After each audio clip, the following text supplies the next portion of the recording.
और इसलिए मैंने कल घोषणा की थी, जब मुझे पता चला कि ये कोई एक्शन लेने का मूड में है, तो मैंने कहा काहे के लिए अपनी स्टेशनरी वेस्ट कर रहे हो, मैं कल सब अनाउंसमेंट कर दूंगा। मैंने रात को 10:40 पर खड़गे जी को अपना इस्तीफा भेज भी दिया था, और मुझे लगता है कि उसके तत्काल बाद शायद उस इस्तीफे में कुछ ऐसे शब्द थे, ऐसा मेरा एक्सप्रेशन था, उनको लगा कि कुछ ज़्यादा हो जाएगा अगर हम चुप रहेंगे, तब उन्होंने इस प्रकार का एक फैसला किया। मतलब A4 साइज का एक कागज कांग्रेस पार्टी ने आखिरकार बर्बाद कर दिया, ऐसा मेरा मानना है। अब रह गई बात, कांग्रेस पार्टी ये सब क्यों कर रही है। कांग्रेस पार्टी इस समय एकदम से संरचनात्मक ढंग से देखा जाए तो बिखरी हुई पार्टी है।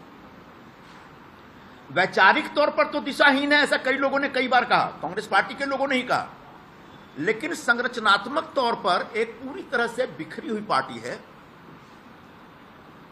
पहले कांग्रेस में एक पावर सेंटर हुआ करता था और उसका एक कॉकस होता था, उसके एक कोटरी होते थे, दरबारी होते थे, और उसके खिलाफ बाकी लोग लड़ते रहते थे या संघर्ष करते रहते थे। इस समय कांग्रेस पार्टी में 5 पावर सेंटर्स हैं। आप चौंक जाएंगे सुनकर के।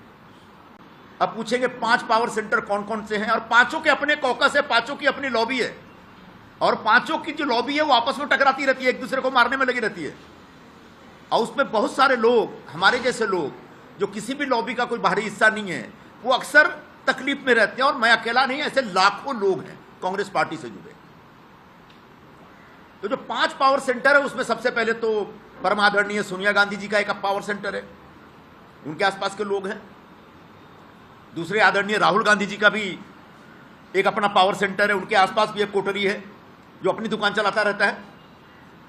फिर बहन जी की भी एक अपनी कोटरी है, वो अपने ढंग से एक्सर्ट करती रहती हैं, अपना पावर एक्सर्ट करती रहती हैं।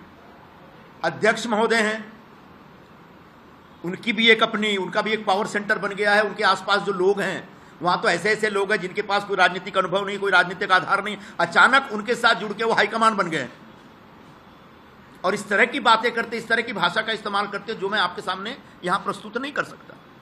और आखिरी एक जो पावर सेंटर है जनरल सेक्रेटरी ऑर्गेनाइजेशन का, वेणुगोपाल जी का, वो भी एक पावर सेंटर बना हुआ है भाई।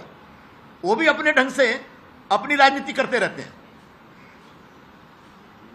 जब हिंदी बोलते समझ में नहीं आता, अंग्रेजी बोलते समझ में नहीं आता, मलयाली हमको समझ में नहीं आता है।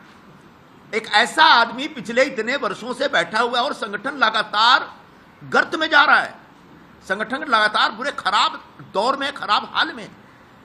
तो एक कांग्रेस पार्टी में जो ये टकराव चल रहा है लॉबियों का, उसकी वजह से कांग्रेस के बाकी राज्यों में बैठे जो लीडरशिप है, जो मेरिटोरियस लोग हैं, जो योग्य लोग हैं, उन लोगों का कष्ट बढ़ता चला जा रहा है। और मैं पिछले 4-5 वर्षों में इसको बड़ी गंभीरता से मैंने महसूस किया है, लेकिन मैं धीरज रख रहा था। आखिरकार धीरज टूट गया, बांध टूटा धीरज का, और उसके बाद जो सामने आया वो सब आपके समक्ष है। तो ये जो वैचारिक स्तर पर जो एक द्वंद्व चल रहा है पार्टी में, उसकी वजह से बड़े पैमाने पर कार्यकर्ताओं के अंदर एक निराशा और नाराजगी बनी हुई है। और अगर यूं ही चलता रहा तो आगे जाकर धीरे धीरे बहुत कुछ खत्म हो जाएगा, बिगड़ जाएगा, मुझे ऐसा लग रहा है।